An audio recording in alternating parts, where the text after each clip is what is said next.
Evo, hvala na čestitkama. Osjećaj je odličan, sretan sam što sam se ovdje vratio, bio sam ovdje već 2 godine i čast mi je ponovno igrati za nogometni klub Rudeš.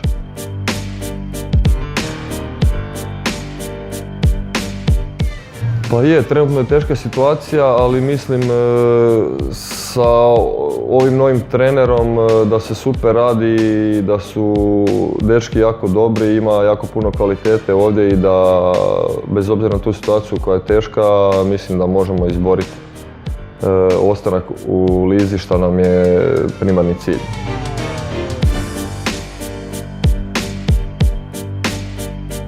Pa uklopio sam se odlično, od starih igrača ovdje je samo Karlo Kamenar, znam neke dečke od prije iz nogometnog kluba Zagreb, iz nogometnog kluba Osijek, ekipa je stvarno vrhunska, dečki su odlični, mlađa ekipa, osim par starih igrača, tako da stvarno prezadovoljan sam.